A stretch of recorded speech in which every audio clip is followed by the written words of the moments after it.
After walking for a while, Alice came upon a little house with a wooden gate. She thought to herself, I wonder who lives here. As she peered around, she heard shouting voices coming from the upstairs bedroom. Marianne! Marianne, where are you, Marianne? I cannot find my gloves and fan. The queen is going to be mad, mad, mad, Marianne! Alice quickly recognized that voice. This must be White Rabbit's house, and she ran up towards the gate on the front door.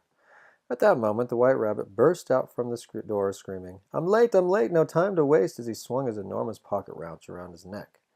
As the rabbit raced by Alice, she hastily said, Late for what? And quickly the rabbit turned to her, calling to Alice, Marianne, Marianne, go and get my gloves and fan. Where did you put them, Marianne? I'm late, I'm late, I'm late. But I'm not Marianne, I'm Alice, she quipped. But the rabbit insisted she head up into the house to find his things as he scurried on in the yard looking about. Alice made her way upstairs into the room to search for the rabbit's things. As she moved around, she bumped into a small bottle. Curiosity struck her, and she took a sip. Just as she swallowed, her body began to quiver. All of a sudden, she found herself growing huge, filling every crack and crevice of Rabbit's house. Alex screamed, Help! The White Rabbit, distracted by his time management skills, failed to notice Alice had grown enormously until he ran smack into her foot, which was now out on his front porch. Scared, he jumped and ran down the lane, shouting, Help! I need assistance. That's right, assistance. There's a monster in my house. I'm not a monster, Alice warned. She continued to struggle about the house. A minute later, up walked a Mr. Dodo bird, who was quickly devising a plan to get the monster out. Mr. Dodo paced around, tapping his skull. I know. We'll blow the monster out the chimney. That's right, all we need is Bill, the chimney sweep. At that moment, Bill, the chimney sweep, walked down Rabbit Street holding his ladder under his arm. Mr. Dodo called out and asked if Bill could help. Bill climbed his ladder and proceeded to drop down into the chimney.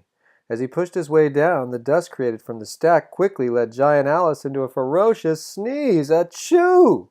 And Bill was blown out the chimney. Well, well, well, there goes Bill, said Mr. Dodo. Quickly, during all this commotion, Alice was able to reach out the window and pick a few edibles from the garden to munch on, since she was growing more hungry with her current size. Within one bite, Alice quickly shrank down into tiny size, about 3 inches, matter of fact. She raced down the stairs and out the front door, chasing the White Rabbit, who continued to call out, I'm late! I'm late! I'm late! Alice was losing pace of the rabbit, since her strides were now so small. She swandered about until she found herself in a wonderful flower garden. She danced about the flowers, chasing fireflies. Then she felt the odd sense of someone watching her. As she spun around, she called out, Who's there? Show yourself! But no one was there except for the flowers blowing in the wind. Then suddenly one of the roses began to talk. It said, Hello there. Alice said, But flowers can't talk, can they? Of course we can, and we can sing too. Alice thought she was hallucinating and fell to the ground as the flowers around her sang and swayed in the wind. Slowly, she found herself singing along and swaying in the wind too. Her head started to spin. Then she jumped up as she heard the White Rabbit yelling in the distance, I'm late, I'm late, I'm late! Alice yelled, Wait, wait, as she ran off in the direction of the voice. As Alice continued to smile, she smelled a familiar odor from her days in high school. As she sniffed around, she bumped straight into a gigantic magic mushroom, and there, resting on top of that, was a hookah-smoking caterpillar. Alice called up to that insect, What's that you're smoking? The bug looked down at Alice and sedately asked while blowing a puff of smoke, Who are you? Alice coughed from the secondhand smoke, but slowly replied, I don't really know who I'm in. I've been so many things that I can't quite remember. Alice also fired back. Well then, who are you? In which the wise old caterpillar said, Why? Oh, dread, said Alice. Everything in this world is so confusing, and she slumped down on top of the mushroom in such a sad state. The wisecrack caterpillar continued to lecture Alice as they practiced arithmetic and grammar. Alice then became frustrated with the caterpillar and ran off into the garden. Just as she was about to leave, the caterpillar beckoned her back, insisting he could help her become big again. He then explained to her, See that mushroom you're sitting upon? One side will make you bigger, and one side will make you small. The caterpillar quickly spun himself up into a smoke cocoon and whisked himself off into the clouds. Alice, still confused, and wondered, one side will make me bigger, one small, but which side is which, she thought to herself, and then with hesitation, she slowly took a small bite and swallowed.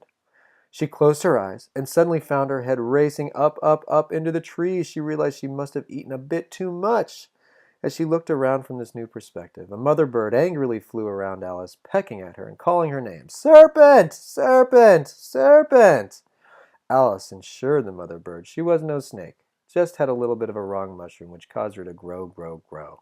The bird continued to squawk at Alice.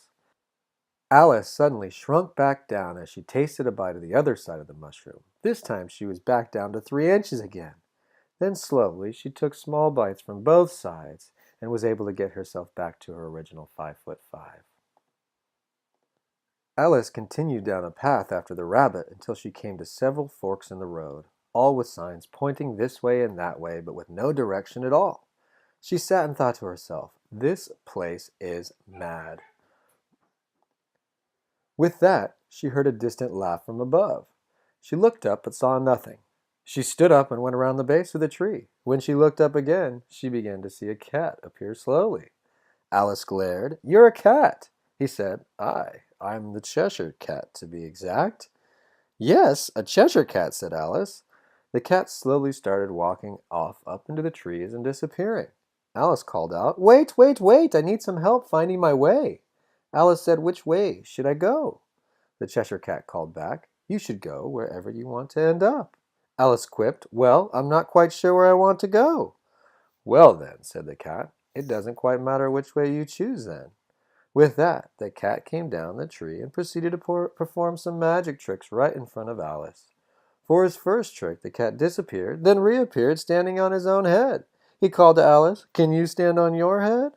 Alice cried out again, "This place is so mad. Please just tell me which way to go to find the White Rabbit." The Cheshire Cat suggested to head off in the direction of the Mad Hatter, to which Alice replied vehemently, "No, no, no, I don't need any more madness in my life."